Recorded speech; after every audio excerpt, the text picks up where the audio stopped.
में हसन भाई, अब प्रोग्राम ना टीवी पे करते हैं ना रेडियो पे करते हैं, लेकिन अपना रेडियो पे इनका ये प्रोग्राम हर इतवार को जो है ना वीक में एक प्रोग्राम होता है, और इंशाल्लाह बहुत जल्द इनको आप पाकिस्तान में सुपर लीग शुरू हो गई है, उसके भी प्रोग्राम आप इंशाल्लाह इनकी आवाज़ में सुनेंगे भी और इनको आप देखेंगे भी। अच्छा हसन भाई, एक जी आखिरी मैसेज हम और शामिल करते हैं इंशाल्लाह। इंडिया से, जी जी। और इंडिया का शहर है जनाब नागपुर। नागपुर से जनाब ये अच्छा, हैं, मैं जा चुका हूँ वहाँ। हाँ नागपुर है, और नागपुर से ये हैं कोई दिलीप भंडारा साहब, दिलीप भंडारा इनका अच्छा नाम है। ठीक। और ये कहते हैं कि जनाब हमारे यहाँ संतरे बड़े मशहूर हैं हमारे नागपुर के। और हाँ, मैं कहने वाला था अभी। हाँ हसन भाई, कभी इंडिया आएँ तो मैं चाहूँगा कि उनसे एक तो मुलाकात की जाए, और ख़ास तौर पर अपनी ज़मीन के संतरे जो हैं हसन भाई को गिफ्ट किए जाएँ, और उनसे पुरानी यादें ताज़ा की जाएँ। लगभग मैं 60 साल से ऊपर का हो गया हूँ, लेकिन 20 साल तक मैंने कंटिन्यू हसन भाई की कमेंट्री सुनी भी है और देखी भी है। क्या कहेंगे दिलीप भंडारा? दिलीप साहब, बहुत बहुत शुक्रिया पहले तो याद करने का। और नागपुर मेरा आने का इत्तेफाक हुआ था 1983 में, जब पाकिस्तान की टीम इंडिया का दौरा कर रही थी। और बड़ा, मुझे छोटा सा शहर है लेकिन बहुत पसंद आया।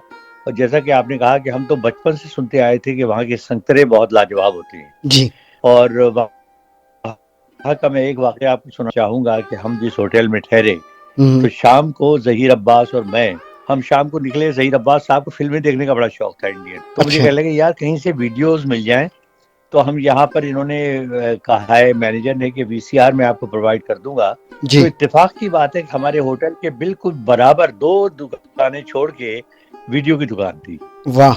अच्छा, वो जाहिर है ज़हीर अब्बास उस जमाने में बहुत बड़े, तो वो तो इतना खुश हुआ बंदा, हम्म। उसने कहा जनाब आली, उसने को 50 वीडियो कैसेट्स फिल्मों की उठा के और अपने लड़के को दी, और क्या ज़हीर अब्बास साहब के साथ जाओ इनके कमरे में रखा।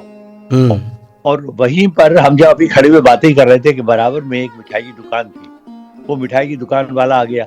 जी। उसने आगे हम दोनों से हाथ मिलाया, बड़ा खुशी का इजहार किया। हम्म। उसका उसने कहा सर जी, मैं एक बात कहूँ, आप बुरा तो नहीं मानेंगे? हमने कहा कहें। अच्छा। कहने लगे जी, हम रात को आपको जो ना हमारी तरफ से रोज जो है वो आपको एक गुलाब जामुन और रसगुल्लों की प्लेट आया करेगी। अरे वाह। आपने वो खाने जरूर हैं, ये नहीं कि आप उसको किसी और को दे दें। अच्छा। वो आप बिलीव करें, हम कोई 8-10 दिन वहां रहे, और हम्म। वो 8-10 दिन तक पाबंदी से उसका लड़का शाम के वक्त आता था, हाँ। और वो हमारे कमरों में, मेरे और ज़हीर अब्बास के कमरे रखी होती थी, जिसमें 2 रसगुल्ले और 2 गुलाब जामुनें होती थी। आहा। तो बहुत ही मोहब्बत वाले लोग हैं, और बहुत अच्छे लोग हैं, और बड़ा मजा आया वहां पर नागपुर में। तो इंशाल्लाह आने का इत्तेफाक हुआ दिलीप साहब, तो आपसे जरूर मिलेंगे, और आने से पहले आपको बता देंगे ताकि आपका नंबर वगैरह हमारे पास हो।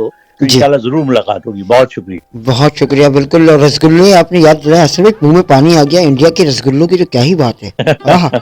यकीन करें यार, मजाक हाँ नहीं। बिल्कुल। बहुत ही मतलब आप सिर्फ कह रहे थे तो मैं इतना फील कर रहा हूँ, और अगर आपने खाए होंगे तो कितना मजा आया होगा। मैं आपको बताऊं, इंडिया में इतनी वैरायटी है क्योंकि इतना बड़ा मुल्क है। जी। मसलन मथुरा एक जगह है, हाँ मथुरा। आपने तो नाम सुना होगा जी शायद। जी मथुरा। मथुरा के पेड़े बहुत मशहूर, अरे वाह। मथुरा के पेड़े बहुत मशहूर हैं। अच्छा, और उसके अलावा आगरा अगर आप जाएं, जहाँ ताजमहल है, जी। वहाँ का पेठा वो खुश्क होता है, जी। इतना मजेदार और इतना खुशबूदार होता है कि आप उसे घर में रख दें तो हम्म। पूरे घर में उसकी खुशबू फैली होती है।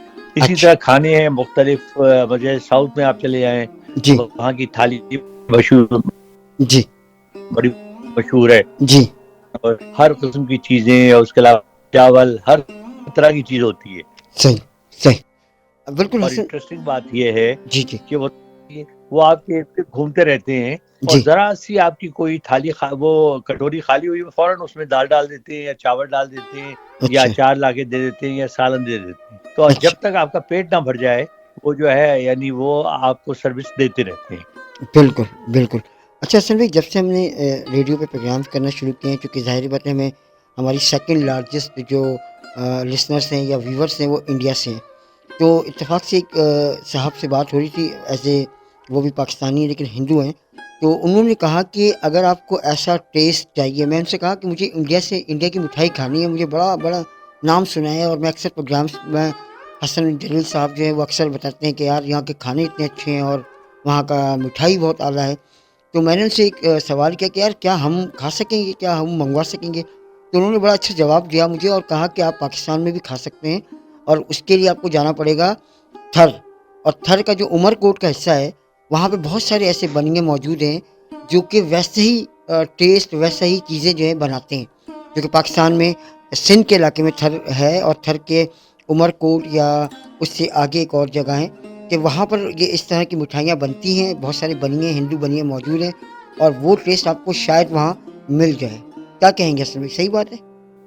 नहीं, बिल्कुल वो ठीक कह रहे हैं। असल में उमरकोट ये जो इलाका है ये राजस्थान से मिलता है, बिल्कुल। इंडियन राजस्थान से। जी, जी। और वहाँ से यानी वहाँ भी तरह हमारे जो नॉर्थ एरियाज हैं जी। कि अफगानिस्तान, और उसमें लोग वहाँ से इधर आ जाते हैं, इधर के लोग उधर चले जाते हैं। तो वो सिलसिला है इतने उसके बावजूद, सख्तियों के बावजूद वो जारी है। जी। और वहाँ पर ये ट्रेडिंग भी होती है, तो मिठाइयाँ भी बनती हैं। दूसरे वहाँ पर बहुत गहरी छाप है जी। इंडियन कल्चर की। और जी। ज़ाहिर है कि वहाँ पर वो तमाम लोग मौजूद हैं अभी भी, हुँ, हुँ। और वो पाकिस्तानी शहरी हैं, लेकिन तमाम चीज़ें वो बनाते हैं सही। जो इंडिया में बहुत पॉपुलर हैं। तो वहाँ आपको हर तरह की चीज़ मिलेगी, खाने मिलेंगे, मिठाइयाँ मिलेंगी। हुँ, हुँ। उसके अलावा राजस्थान की अपनी बड़ी ख़ास चीज़ें हैं जो आपको वहाँ पर मिलेंगी, और वाह! वाह! आप उनसे लुत्फ़अंदोज़ हो सकते हैं। बिल्कुल, मेरा इत्तेफ़ाक हुआ ऐसे में 2 दफ़ा मैं थर गया हूँ, और मैं मेन थर जो मिट्टी शहर है, उसमें 2 दिन 1 दिन रहा भी हूँ। और लेकिन मैंने वहाँ की थाली तो एन्जॉय की है, ख़ास तौर पे मटर पनीर और इस तरह की चीज़ें। हाँ, मिठाई मैं नहीं खा सका, लेकिन एक चीज़ मैंने वहाँ की खाई थी और वो मुझे बहुत मज़ा आया खाकर, वो थी गाय के दूध की चाय, जो कि हमारे यहाँ भैंस की बनती है, वहाँ हाँ, गाय के हाँ, दूध की, यकीन करें, बिल्कुल उस जैसी सही चाय मैंने बताया। पाकिस्तान में कहीं नहीं पी अभी तक, वो जो चाय पी थी। हाँ, नहीं, बहुत वैरायटी है। मैं आपको बताऊँ कि अब तो हमारे यहाँ ट्रेडिशनल पाकिस्तान में भी अभी मिलती है, पुराने इलाकों में अगर आप चले जाएँ। जी। लेकिन ठेलों पर जी।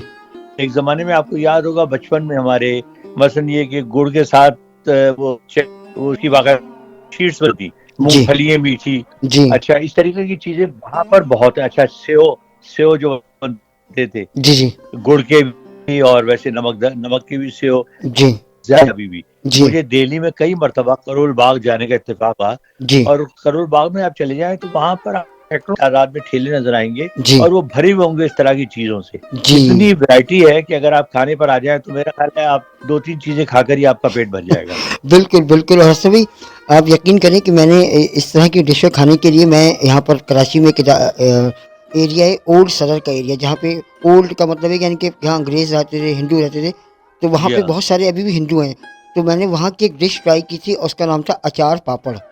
अचार पापड़ मैंने बाकायदा जी खाए हाँ, हैं, और बिल्कुल, बिल्कुल। बहुत ही बड़ा अलग यूनिक स्टाइल और बहुत यूनिक टेस्ट था। और एक ख़ास तौर पर था ज़ाफ़रान का पेड़ा, वो भी इन्होंने कहा कि ये भी इंडियन है और ये पाकिस्तानी नहीं है, ये भी इंडियन मतलब कल्चर का है, और इंडिया जिस तरह ज़ाफ़रान पेड़े बनाते हैं वैसे हैं। उसके अलावा एक मैंने अचार पापड़ जो है वो खाए, बड़ा मतलब बड़ा मज़ा आया वैसे मुझे। क्या बात है इसकी सारी चीज़ों की। अच्छा, और पापड़ तो मैं इसके आपको हवाले बता से दूँ ये वो चीज़ें। जी। जी। इंडियन खानों का एक तरीके से वो रेगुलर हिस्सा है। जी। जी। आप किसी भी जगह जब खाने पर दावत पे जाएँगे, जी। तो वहाँ पर पापड़ भी रखे होंगे, जी। जी। और लोग पहले पापड़ से शुरू करते हैं, उसके बाद फिर खाना खाते हैं। जी। और वो पापड़ बड़े मज़ेदार होते हैं, तरह-तरह के, उसमें ज़ीरे वगैरह भी पड़ा होता है, आम के पापड़ भी होते हैं, मतलब बहुत बहुत वैरायटी है उसमें भी, पापड़ों में भी। सही, सही। बिल्कुल, बिल्कुल। ये बड़ी यूनिक सी मतलब गुफ्तगू कहाँ से शुरू की जाए और कहाँ नहीं निकल गई। ख़ैर मैसेजेस तो ख़त्म हो गए।